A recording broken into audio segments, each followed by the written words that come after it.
இதிலிருந்து முக்கியமான காரியத்தை, தேவனுடைய ராஜ்யத்தை குறித்தும் தேவனுடைய ராஜ்யத்திலே பிரவேசிக்கிறவர்களை குறித்தும் தேவனுடைய ராஜ்யத்தை ஏற்றுக்கொண்டவர்களை குறித்தும் மற்றவர்களுக்கு உண்டாகிறதான நியாய தீர்ப்பை குறித்தும் ரொம்ப அழகா ஆண்டவர் விளக்கி சொல்லுகிறதான ஒரு பகுதி. என்னென்ன இதுல நம்ம பார்க்கிறோம். தான் குமாரனாக வந்ததனுடைய முக்கியமான நோக்கத்தை ஆண்டவர் என்ன பண்ணாரு, இந்த ஊமையிலே சொன்னார். தான் குமாரனாக வந்ததனுடைய முக்கியமான நோக்கம் என்னது? இழந்து போனதை தேடவும் ரட்சிக்கவும். பிதாவாகிய தேவன் பிள்ளைகள், நாம எல்லாரும் உண்டாக்கப்பட்ட மனிதர்கள் எல்லாம் அவருடைய பிள்ளைகள். அவருடைய பிள்ளைகள் என்கிறதான அந்த ஸ்தானத்தை இழந்து, ரட்சிப்பை இழந்து, உறவை இழந்து, அழிக்கப்பட சூழ்நிலையிலே காணப்படுகிற மனுக்குலத்தை மீட்கிறதற்காக தேவன் என்ன பண்ணாரு? ஆமா, நம்முடைய அப்பா, நம்முடைய பிதா என்ன பண்ணாரு? மனுஷனா இந்த பூமியில வெளிப்பட்டாராம். இழந்து போனதை தேடவும் ரட்சிக்கவும், அதாவது சமாதானத்தை தன்னுடைய பிள்ளைகளுக்கு கூறவும் உண்டு பண்ணவும். சமாதானத்தை கூறுறதுன்னா என்ன? சுவிசேஷத்தை கூறுகிறது தான். அப்ப சுவிசேஷத்தை கூற வேண்டுமானால் ஒரு காரியத்தை செய்துவிட்டு தான் சுவிசேஷத்தை கூற முடியும். அவங்கள பரலோக ராஜ்யத்துல கொண்டு போயிடுவேன் அப்படின்னு சொல்ல முடியுமா? எப்படி கொண்டு போகணும்? கொண்டு போகிறதுக்கு ஒரு காரியத்தை செய்யணும்ல. என்ன? மன்னிப்பை வழங்கணும். மன்னிப்பை வழங்குறதுக்கு என்ன பண்ணணும்? அக்கிரம பாவத்தெல்லாம் தான் ஏற்றுக்கொள்ளணும், தண்டனை ஏற்றுக்கொள்ளணும், ஆக்கினை ஏற்றுக்கொள்ளணும். அப்ப என்ன பண்ணலாம்? அப்படி ஏற்றுக்கொண்டவர் சமாதானத்தை கூற முடியும். அதுதான சுவிசேஷம். அப்ப இழந்து போனதை தேடவும் ரட்சிக்கவும் அர்த்தம் என்ன? பூமியிலே சமாதானத்தை உண்டு பண்ணுகிறதற்காக நான் மேல இருந்து இறங்கி வந்திருக்கிறேன் அப்படின்னு சொல்றாரு. அடுத்தது என்ன? தேவனுடைய ராஜ்யம் சீக்கிரமாய் வெளிப்படும் என்று தம்மை விசுவாசித்தவர்கள் நினைத்தபடியினாலே. மற்றவர்களுக்கு தேவனுடைய ராஜ்யத்தை குறித்தெல்லாம் கவலை கிடையாது. ஆனால் அவருடைய ஜனம், அவரை விசுவாசித்தவர்கள் என்ன நினைத்து கொண்டிருக்கிறார்கள்? தேவனுடைய ராஜ்யம் சீக்கிரமாய் வெளிப்படும் என்று தம்மை விசுவாசித்ததான ஜனம் நினைத்தபடினாலே அவர்கள் தமக்கு உண்மையோடு காத்திருக்க வேண்டியதனுடைய அவசியத்தை ஒரு ஊமையின் மூலமா சொன்னார். ஹல்லேலூயா. என்ன தெரியுமா? அவரை விசுவாசித்து அவருக்கு பின்பாக வந்து கொண்டிருக்கிறாங்க. எருசலேமுக்கு பக்கம் வர வர அவங்களுக்கு என்ன மனதில் தோன்றுகிறது? தேவனுடைய ராஜ்யம் சீக்கிரமா வரப்போகுது. மேபி இந்த தடவை பாத்தீங்கன்னா உள்ள போகும்போது தேவனுடைய ராஜ்யத்தை எருசலேமை பிடிச்ச ராஜா என்ன பண்ணுவோம்? உள்ள கொடி ஏத்தி பறைசாற்றிடுவான்ல, நான் வந்துட்டேன், பிடிச்சிட்டேன் அப்படின்னு சொல்லிட்டு. அப்படிதான் என்ன பண்றாங்க? அவர்கள் எதிர்பார்க்கிறார்கள். உள்ள போகும்பொழுது இவர் தன்னை தாவீதினுடைய குமாரன் என்று அனௌன்ஸ் பண்ணிட்டு தான் இஸ்ரவேலின் ராஜா என்று அனௌன்ஸ் பண்ண போறாரோ, அதாவது ரோமர்களுக்கு விரோதமாக ரிபெலியன் பண்ண போறாரோ என்று பாத்தீங்கன்னா அவர்கள் நினைக்கிறார்கள். இப்படிதான் பாத்தீங்கன்னா அவருடைய மைண்ட் செட் காணப்படுது. அப்ப ஒரு தெளிவான ஒரு காரியத்தை சொல்றாரு, தேவனுடைய ராஜ்யம் எப்ப வேணா வரும். ஆனா முக்கியமா என்ன தெரியுமா? தேவனுடைய ராஜ்யத்துக்காக விசுவாசித்து காத்து கொண்டிருக்கிற நீங்க இந்த நாட்களிலே உண்மையோடு கூட காத்திருக்க வேண்டியதனுடைய அவசியத்தை ஊமையின் மூலமாக அவர் சொல்றார். ராஜ்யத்தை பெற்றுக்கொண்டு திரும்பி வரும்படி பிரபுவாகிய ஒருவன் புறப்பட்டு போனான். அது என்ன குறிக்குது அப்படின்னா, ராஜாவை காணாததான ஒரு காலம் உண்டு. ராஜாவை பாத்தீங்க அப்படின்னு சொன்னா பிசிக்கலாக இந்த பூமியிலுடைய ஜனங்கள் கண்டதான ஒரு நாள் உண்டு. அதுதான் எழுதப்பட்டிருக்கிறது. வந்த ஒளி இந்த பூமிக்கு வந்தது, தேவன் மனிதனாக மாம்சத்துல வெளிப்பட்டார். இது ரகசியம். இப்படி எல்லாம் பாத்தீங்கன்னா சொல்லப்பட்டிருக்கு. கிறிஸ்து இந்த பூமியில பிறந்தார் என்று சொல்லப்பட்டிருக்கு. அப்ப இதெல்லாம் அறிவிக்கப்பட்டாச்சு. அதாவது ராஜாவை, பரலோகத்தின் ராஜாவை பிசிக்கல் பீயிங்கா இந்த பூமி கண்டது. அவரோ பாத்தீங்கன்னா இப்ப என்ன சொல்லிட்டு போறாரு? நான் தூர தேசத்துக்கு போயிட்டு நான் ஒரு ராஜ்யத்தை பெற்றுக்கொண்டு நான் வருகிறேன் அப்படின்ட்டு அந்த பிரபு போறாராம் ஊமையில. அது என்னத்தை குறிக்கிறது என்று சொன்னால், ராஜாவை பிசிக்கலா இந்த பூமியில காணாததான ஒரு காலகட்டம். இப்ப நீங்க வாழ்ந்து கொண்டிருக்கிற காலகட்டத்துல ராஜாவை பிசிக்கலா பார்க்க முடியுமா? கிரைஸ்ட, பரலோகத்தின் தெய்வத்தை நீங்க பிசிக்கலா பார்க்க முடியும்னா வாய்ப்பு இல்லை. எப்படி? இந்த பேதுருவும் மற்ற அப்போஸ்தலர்களும் அந்த நாட்கள் ஈவன் ஏரோது, பிலிப்பு இவர்களெல்லாம் கூட என்ன பண்ணாங்க? அவர்களை பிசிக்கலா பார்த்தாங்க. அப்படிப்பட்டதான வாய்ப்பு நமக்கு காணல. ஏன் அப்படி சொன்னா, ராஜா என்ன பண்றாரு? ராஜ்யத்தை பெற்றுக்கொண்டு வரும்படியாக நம்ம விசுவாசிக்கிறவர்கிட்ட சொல்லிட்டு போயிருக்காரு. Absence of the king for a long period of time. இதான் 2000 வருஷம் கடந்துருச்சு. இன்னும் ராஜா வேணா பார்க்க முடியல, பிசிக்கலா நம்ம பார்க்க முடியல. ஆனா ஒண்ணு சொல்லிட்டு போயிருக்காரு. என்ன அப்படின்னு சொன்னா, நான் திரும்பவும் வருவேன், வருகிற நாள் வரைக்கும் நீங்க வஞ்சிக்கப்படாதபடிக்கு என்ன பண்ணணும்? எனக்காக, அந்த ராஜாவுக்காக நீங்கள் காத்திருக்க வேண்டும் என்கிறது அந்த ஊமையில காணப்படுகிற ஒரு முக்கியமான ஒரு பாயிண்ட். அடுத்தது, தேவனுடைய ராஜ்யம் மகிமையோடு வருவதற்கு முன், அதாவது தேவன் தம்முடைய மகிமையோடு வெளிப்படுவதற்கு முன் இந்த உலகத்திலிருந்து மறைந்து உலகத்தில் காணப்பட்டாரா இல்லையா? ஆமா, இந்த உலகத்துல காணப்பட்டார். எப்பொழுதும் உலகத்துல காணப்படுறார். ஆவியாய் காணப்படுகிறத நீங்க கணக்கு எடுத்துக்கிட்டு அவரை நம்ம பார்க்கவே முடியல அப்படின்னு சொல்லிட்டு இவர் எங்களுக்கு ராஜாவா இருக்க வேணாம் அப்படின்னு தள்ளுகிற கூட்டத்தை போல இருக்கக்கூடாது. அப்ப தேவனுடைய ராஜ்யம் மகிமையோடு கூட, அதாவது தேவன் மகிமையோடு கூட வெளிப்படுவதற்கு முன்பாக ஒரு காரியம் நிச்சயமா காணப்படும். அது என்ன அப்படின்னு சொன்னா, இந்த உலகத்திலிருந்து அவர் மறைந்து, அதாவது பிசிக்கலா நீங்க அவரை பார்க்க முடியாது, மறைந்து திரும்பவும் வருவதை குறித்து பேசி அவரை காணாதிருக்கும் நாட்களில விசுவாசிகள் எப்படி நடந்து கொள்ள வேண்டும் என்பதை எச்சரித்தார். அந்த ஊமையில நீங்க பார்க்கிற அடுத்த காரியம் என்ன நீங்க பிசிக்கலா பார்க்க முடியாது. நான் ஆவியா இருக்கிறத விசுவாசிகள் உணர முடியும், ஆனா என்ன பிசிக்கலா நீங்க பார்க்க முடியாது. அப்ப நான் மகிமையோடு கூட வருகிற ஒரு காலம் உண்டு, ராஜாவுடைய ரிட்டர்ன் ஒரு காலம் உண்டு. அது எப்படி மகிமையோடு கூட பிசிக்கலா இறங்குற ஒரு காலம் உண்டு. அது வரைக்கும் நீங்க என்ன பண்ணணும் அப்படின்னு சொன்னா, உண்மையாக அவருக்காக காத்திருக்க வேண்டும் என்பதை என்ன பண்ணாரு, அந்த ஊமையில அவர் விளக்கினார். அடுத்தது பாத்தீங்க அப்படின்னு சொன்னா, புறப்படுவதற்கு முன் ராஜா தன் ஊழியக்காரர்ல 10 பேரை அழைத்து, இது என்ன திரும்பவும் ஊமை தானே இது, 10 பேர்னா கரெக்டா 10 பேரை அழைத்தாருன்னு சொல்லல, விசுவாசிகள் என்று அர்த்தம். அது 10 பேரை அழைத்து அவர்களிடத்தில் 10 ராத்தல் திரவியம் கொடுத்து, நான் திரும்பி வருமளவும் இதை கொண்டு வியாபாரம் பண்ணுங்கள் என்று சொன்னான். நீங்க இன்னொரு ஊமையை நீங்க வாசித்திருப்பீங்க. என்ன அப்படின்னு சொன்னா, ராஜா ஊழியக்காரர்களை அழைத்து, ஒரு எஜமான் ஊழியக்காரர்களை அழைத்து, அவர் ஒரு இடத்துல 5 ராத்தல் 5 தாலந்து, அப்படி அங்க தாலந்துன்னு போட்டிருக்கோம், 5 தாலந்து, ஒருத்தன்ட்ட 2 தாலந்து, ஒருத்தன்ட்ட 1 தாலந்து என்று கொடுத்திருக்கிறதான இன்னொரு ஊமையை நீங்கள் பார்ப்பீர்கள். கொஞ்சம் சிமிலாரிட்டி காணப்பட்டாலும் இதுல கம்ப்ளீட்டா ஒரு வித்தியாசம் காணப்படுது. என்னன்னா 5, 2, 1 அப்படிலாம் கிடையாது. நல்லா கவனிங்க. புறப்படும் போது அவன் தன் ஊழியக்காரர்கள் 10 பேரை அழைத்து அவர்களிடத்தில் 10 ராத்தல் திரவியம் கொடுத்து அப்படி சொல்றாரு. அப்படின்னா ஈக்குவலான ஒருத்தருக்கு ஒரு ராத்தல் கொடுக்கப்பட்டிருக்கு என்று சொல்லி அர்த்தம். 10 பேரை அழைத்து 10 ராத்தல் கொடுத்து என்ன பண்றாரு, அனுப்புறாரு. அப்ப அது கூட கம்பேர் பண்ணிக்காதீங்க, இது ஈக்குவலாக கொடுக்கப்பட்டதான ஒரு காரியம். போன செய்தியில கூட நான் உங்களுக்கு சொன்னேன், கர்த்தர் பரிசுத்த ஆவி நமக்கு தம்முடைய வரங்களை பகிர்ந்து கொடுப்பதை குறித்து கொரிந்தியர் புஸ்தகத்துல வாசிக்கும் போது அவனுக்கு என்ன தேவையோ அவர் பாத்தீங்கன்னா எதற்கு பயன்படுத்த விரும்புகிறாரோ அதற்கேற்ற வரங்களை என்ன பண்ணுவாரு, சபைக்குள்ள பகிர்ந்து கொடுப்பார், அல்லது விசுவாசிகளுக்கு பகிர்ந்து கொடுப்பார். இப்ப ஏன் ஒருத்தட்ட ஒரு வாரம் கிரியை பண்ணு, இன்னொருத்தட்ட வேறொரு வாரம் கிரியை பண்ணுகிறது அப்படிலாம் நீங்க யோசிச்சீங்க அப்படின்னு சொன்னா, எது எது அவசியம், யார் யாருக்கு எப்படி கொடுக்கணும் அப்படின்ட்டு பகிர்ந்து அவர் கொடுக்கிறதான காரியம். இதுல வித்தியாசங்கள் உண்டு. அதனால போய் சொல்றாரு, வரங்களிலே வித்தியாசங்கள் உண்டு அப்படின்னு சொல்றாரு. ஆனா இங்க பாத்தீங்கன்னா இங்க கொடுக்கப்பட்டதான இதுல இந்த கிஃப்ட் வித்தியாசம் கிடையாது, ஒரே மாதிரி கொடுக்கப்படுது. இதை நீங்க எதுக்கு உண்மையா வைக்கலாம்? நிச்சயமாக ரட்சிப்புக்கு ஆண்டவர் கொடுக்கிறதான தருணம், வாய்ப்பு, அல்லது ரட்சிப்புக்காக பேசப்படுகிற சத்திய வார்த்தைகள், இவைகள் எல்லாம் உலகத்திலே காணப்படுகிற அத்தனை ஜனங்களுக்கும் ஒரே மாதிரி அளவுல பகிர்ந்து கொடுக்கப்படுதான். அப்ப அவரவர்கள் ஏற்றுக்கொள்ளுகிற விதம், விளங்கி கொள்ளுகிறதான விதத்திலே வித்தியாசங்கள் காணப்படலாம், புரிந்து கொள்ளுகிறதுல வித்தியாசம் காணப்படலாம். ஆனால் தகப்பன் எல்லாருக்கும் கொடுக்கிறது என்ன தெரியுமா, ஒரு ராத்துல ஒவ்வொருத்தருக்கும் கொடுத்ததை போல அதை பாத்தீங்கன்னா இந்த திரவியத்தை, இந்த ஆசீர்வாதத்தை, சத்திய வார்த்தைகளை எல்லாருக்கும் ஒரே அளவுல கொடுக்கிறாரு என்று இந்த வார்த்தை பாத்தீங்கன்னா இந்த ஊமையில காணப்படுகிறதை நீங்கள் புரிந்து கொள்ள வேண்டும். In equal measure. சரி, அடுத்ததாக அவனுடைய ஊரார் எப்படி வாசிக்கிறோம், அவனுடைய ஊரார் என்ன பண்றாங்களா, அவனை பகைத்து, ரிபெலியன், சிட்டிசன்ஸ் ரிபெலியன் அகைன்ஸ்ட் தேர் கிங். அவனுடைய ஊரார் அவனை பகைத்து என்ன சொல்றாங்க, இவன் எங்கள் மேல் ராஜாவா இருக்கிறது எங்களுக்கு மனதில்லை என்று சொல்லும்படி அவன் பின்னே ஸ்தானாபதிகளை அனுப்பினார்கள். His citizens living in his area, in his kingdom.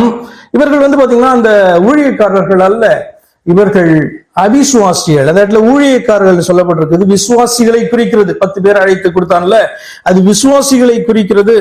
அதே நேரத்துல அவனை ஏற்றுக்கொள்ளாதபடி அவனுடைய ராஜ்யத்துக்கு உட்பட்டு அவனுடைய அதிகாரத்துக்கு உட்பட்டு காணப்படுகிறவர்கள், அவன் இந்த இடத்தை விட்டு இன்னொரு ஊருக்கு போயிட்டு ராஜ்யத்தை பெற்றுக்கொண்டு வருகிறேன் அப்படின்ட்டு சொல்லிட்டு மறைந்த பின்பு அவர்கள் அவனுக்கு பின்பாக ஸ்தானாபதிக்கு அனுப்புறாங்க. என்ன சொல்லி அனுப்புறாங்க? இவன் எங்கள் மேல் ராஜாவாய் இருக்கிறது எங்களுக்கு மனதில்லை என்று சொல்லும்படி அவன் பின்னே. அப்ப அவிசுவாசிகளை குறித்து ஒரு சத்தியத்தை நீங்கள் அறிந்து கொள்ள வேண்டும். என்ன சத்தியம் அது? இதுல இருந்து என்ன சத்தியத்தை அறிந்து கொள்றீங்க? அவர்கள் மிக தெளிவாக தான் காணப்படுறாங்க. ஒருத்தர் ட்ரூத் ரிஜெக்ட் பண்றாங்க அப்படின்னு சொன்னா அவங்க மிக தெளிவாய் காணப்படுகிறாங்க. என்ன அப்படின்னு சொன்னா, எங்களுக்கு இது தேவையில்லை, எங்களுக்கு இவன் ராஜாவாய் இருப்பது அவசியம் இல்லை, இவனுடைய தலைமை எங்களுக்கு வேண்டாம், வாழ்றது எங்க? அவனுடைய தேசத்துல அவனுக்கு கீழாக. சிந்தித்து பாருங்க. இது அப்படியே நீங்க கிரைஸ்டுக்கு பாத்தீங்கன்னா இந்த ஊமையில ஒப்பிட்டு தானே அவர் பேசுறார், அல்லது காடுக்கு ஒப்பிட்டு தானே பேசுறார். நீங்க வேதத்துல நீங்க வாசிப்பீங்க, யோவான் 1ஆம் அதிகாரத்துல 9, 10, 11 இதெல்லாம் நீங்க போய் வாசித்தீங்க அப்படின்னு சொன்னா ரொம்ப இன்ட்ரெஸ்டிங்கா இருக்கும். உலகம் அவர்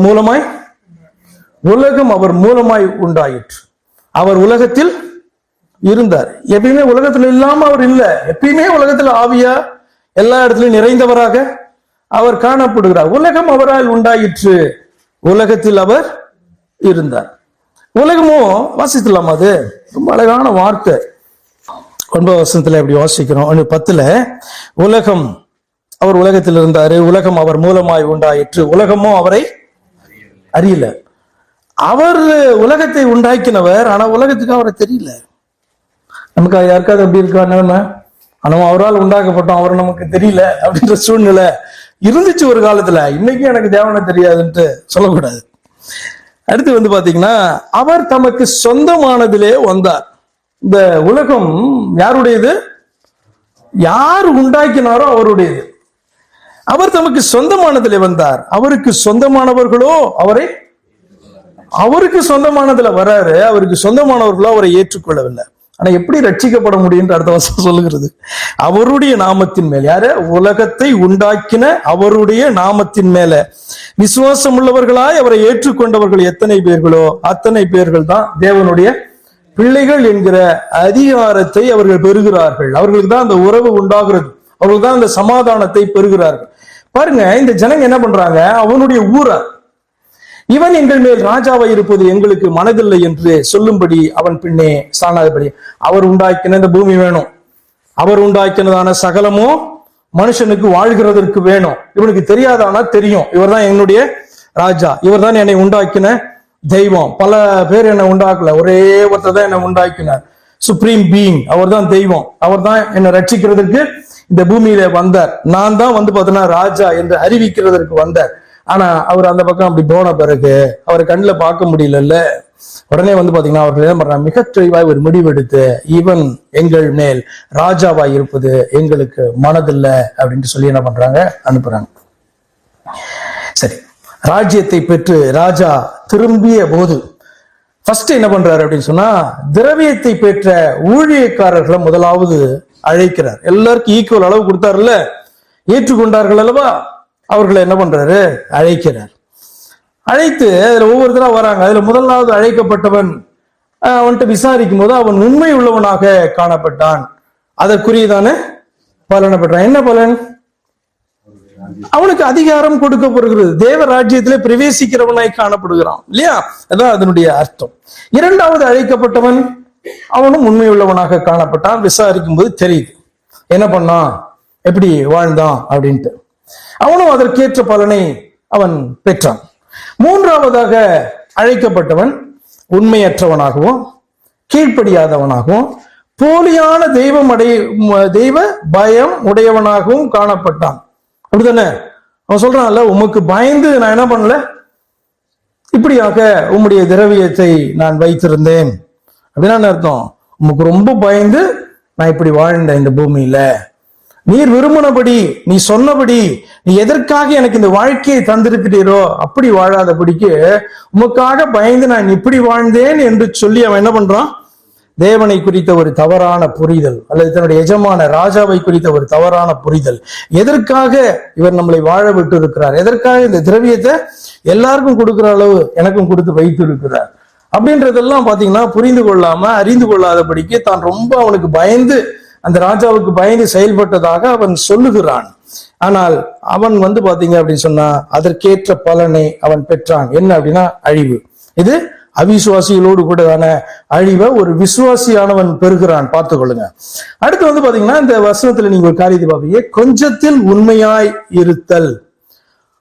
அந்த முதலாவது வருகிறவன் சொல்றான் இல்லையா, அவன் சொல்றான், நான் பாத்தீங்க அப்படின்னா நீர் எனக்கு கொடுத்தான வாழ்க்கையை பயன்படுத்தி, இந்த இடத்துல ஊமை இல்லைன்னா திரவியத்தை பயன்படுத்தி நான் 10 என்ன சொல்றான், உம்முடைய ராத்திரியில் 10 ராத்தல் ஆதாயம் படி ஒன்ன நான் 10 ஆக்கியிருக்கேன் அப்படின்ட்டு பாத்தீங்கன்னா அவன் சொல்லுகிறான். அப்ப அவனுக்கு பாத்தீங்கன்னா அதற்கேற்றதான பிளெஸிங்கை கொடுத்து அனுப்புறாரு. ரெண்டாவது மூன்றாவது பாத்தீங்க அப்படின்னு சொன்னா காணப்படுறவனுக்கு அவனுக்கு ஏற்றதான அந்த பலன் அங்க உண்டானதை பார்க்கும். அப்ப அதுல அந்த முதலாவது வந்தவன்கிட்ட ஒரு காரியம் சொல்லப்பட்டது என்ன அப்படின்னா, நீ கொஞ்சத்தில் உண்மை உள்ளவனாய் இருந்தாய், இருந்தபடினாலே அப்படின்ட்டு சொல்றாரு. அது என்ன கொஞ்சத்துல உண்மையா இருக்கிறது.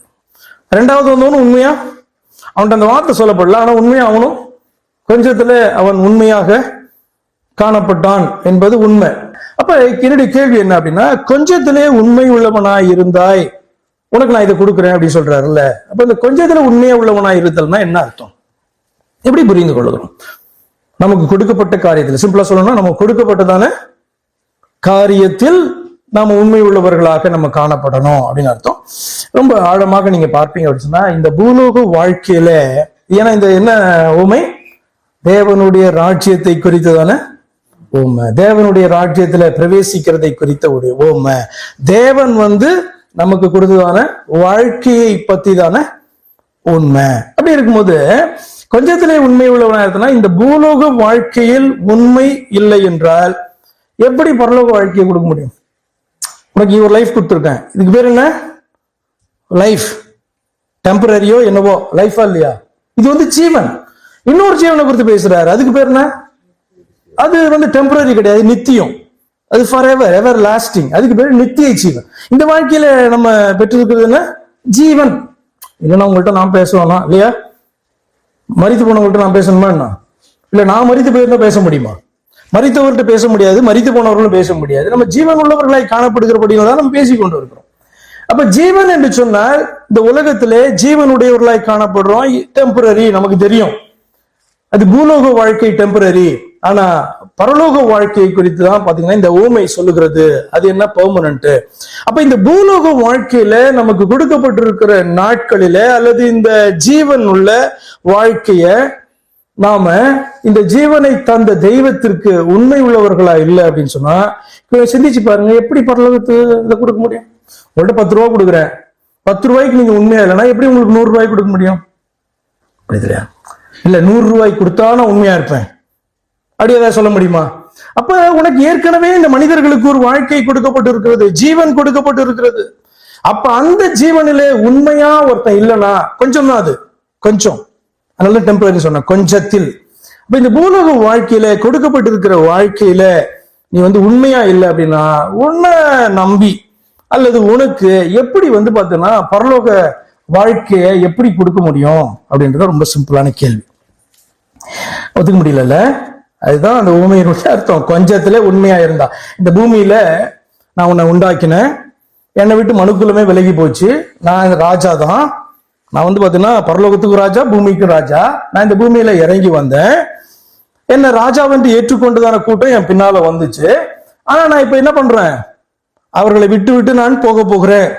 இந்த பூமியில அவர்களை என்னை பார்க்க முடியாதபடிக்கு நான் இந்த பூமியை விட்டு கடந்து போகிறேன். அவர் சொல்றாரு அல்லவா, நான் போனால் உங்களுக்கு நலமாயிருக்கும், நான் இங்க இருக்கிறதோட நான் போனால் உங்களுக்கு நலமாயிருக்கும். அப்படி சொல்றதுனுடைய அர்த்தம் என்ன? போனதுக்கு அப்புறம் இந்த பூமியிலே நீங்கள் கொஞ்ச நாள் காணப்படணும், உங்களை திக்கற்றவர்களா விடாம உங்களிடத்துல நான் ஆவியாய் வாசம் பண்ணுவேன் என்பது உண்மை. ஆனா நீங்க பாக்குற மாதிரி வேணும்னா ஓடி ஐயா ஐயா எஸ் ஐயா இது என்னையா அப்படின்ட்டு என்ன பண்ண முடியாது, நீங்க என்கிட்ட கேட்க முடியாது. வேணும்னா என்ன நீங்க சந்திக்கணும்னா உட்காருங்க, உட்கார்ந்து வேத வசனங்களை தியானித்து வாசிங்க, உங்களோடு கூட நான் இருக்கேன், உங்களுக்குள்ள இருக்கேன், நான் பேசுவேன். நீங்க பாத்தீங்கன்னா நான் இங்க இருக்காரு, இந்த ஊர்ல இருக்க, அங்க இருக்காரு, எருசலேம்ல இருக்காரு, பெத்லகேம்ல இருக்காரு, இல்ல கலிலேயாவுக்கு டிராவல் பண்ணிட்டு போயிட்டு இருக்காரு, நான் அங்க ஓடி போய் பிடிச்சி அவர்கிட்ட என்ன பண்ணுவேன், என்னையான்னு கேட்பேன். அது இனி நடக்காது. அப்ப இந்த பூமியிலே பாத்தீங்க அப்படின்னு சொன்னா, இந்த பூமியை விட்டு, அதனால பாத்தீங்கன்னா அவர் இந்த பூமியை விட்டு கடந்து போய் மேல ஏறி போனார். தூதன் சொல்றான், நீங்கள் பார்த்ததான இயேசு கிறிஸ்து எப்படி எடுத்துக்கொள்ளப்பட்டாரோ அப்படியே திரும்ப வராரு, நீ கவலைப்படாதீங்க, போங்க. அப்ப போனவர்கள் காத்திருந்தார்கள். அதற்கு பின்பு சுவிசேஷத்தை நமக்கு அறிவித்தார்கள். நாமளும் ஏற்றுக்கொண்டிருக்கிறோம். நாமளும் என்ன பண்றோம், காத்து கொண்டிருக்கிறோம். எதற்கு தெரியுமா? அந்த ராஜாவினுடைய வருகைக்காக, பிசிக்கலி அவர் திரும்பவும் வருகிறதற்காக. ஆமா, வந்தபோது தேவனுடைய மகிமையோடு கூட அவர் வெளிப்படல. ஆனால் அடுத்த வருகை தேவனுடைய மகிமையோடு கூட நான் வருவேன் அப்படின்னு சொல்லியிருக்காரு அல்லவா? அப்ப வரும் பொழுது அவருக்கு முன்பாக குற்றம் உள்ளவர்களாக நிற்கக்கூடாது. எல்லாருக்கும் ஒரே அளவு பாத்தீங்கன்னா அவர் பகிர்ந்து கொடுத்திருக்கிறாருல்ல. அவர் முன்னாடி நிற்கும் போது, ஆண்டவரே நீ எனக்கு கொடுத்ததான வாழ்க்கைய எத்தனை வருஷங்கள் என்பது இது கிடையாது. அவருக்கு முன்பாக நம்ம பிரவேசிக்கும் போது என்ன அப்படின்னா, எனக்கு நீங்க கொடுத்ததான அந்த பலனின் படியும், எனக்கு நீர் அறிவித்ததான காரியத்தின் படியும், எனக்கு கொடுத்ததான நாட்கள் வருஷங்களின் படியும் நான் உண்மை உள்ளவனாய் காணப்பட்டேன், பாருங்க இதான் ரிப்போர்ட்டு அப்படின்ட்டு போய் நீங்க ரிப்போர்ட் எல்லாம் சொல்ல வேணாம். அவருக்கே என்ன பண்ண, அவர் முன்னாடி போய் நிற்கும் போது உங்களுக்கு தெரியும். அப்போ ஓமையின் மூலமாய் அறிந்து கொள்கிறதான காரியம் என்னன்னா, இந்த இன்மைக்குரியதான காரியத்துல, இந்த வாழ்க்கையில நமக்கு கொடுக்கப்பட்ட காரியத்துல ஒரு உண்மை இல்லை அப்படின்னு சொன்னா, உன்னை நம்பி பரலோகத்து ராஜ்யத்தை நான் எப்படி கொடுப்பேன் அப்படின்ட்டு அவர் கேட்கிறார்.